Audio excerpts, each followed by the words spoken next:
ఎలా ఉండాలంటే లావణ్య గారిలాగా ఉండాలి, ఒక కోడలు ఎలా ఉండాలంటే లావణ్య గారిలాగా ఉండాలి, ఒక కూతురు ఎలాగా ఉండాలంటే లావణ్య గారు ఉండాలి. సీతాదేవిని నేను చూడలేదు, కానీ సీతాదేవికి ఉన్నంత ఓపిక ఉంది ఆవిడకి, సీతాదేవికి ఉన్నంత సహనం ఉంది ఆవిడకి. కర్ణుని కన్నా కుంతీదేవికి ఉన్నంత గొప్ప క్వాలిటీస్ ఉన్నాయి ఆవిడకి. నేను నా తల్లిని ఎంత గౌరవిస్తానో నేను ఆవిడని అంత గౌరవిస్తా. నేను నిర్మాతగా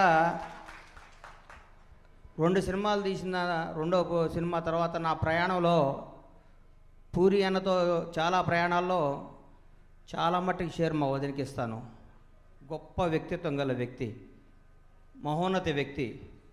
ఎన్నో ర్యాంపులు వ్యాంపులు వస్తుంటాయి పోతుంటాయి. అమ్మ కలకాలం ఉంటుంది. జీవితాంతం ఆవిడని గుండెల్లో పెట్టుకొని చూడాల్సిన బాధ్యత ఆకాష్ది, పవిత్రది, పూరి అన్నది. ఆవిడకి నా మనస్ఫూర్తిగా పాదాభివందనాలు చేస్తున్నా. ఎందుకంటే ఆవిడ అంటే నాకు అంత ఇష్టం. లవ్ యూ వదిన, నువ్వు నా బంగారు తల్లివి. మా అమ్మ ఎంతో, నువ్వు నాకంత. నువ్వు ఎప్పుడు చల్లగా ఉండాలి.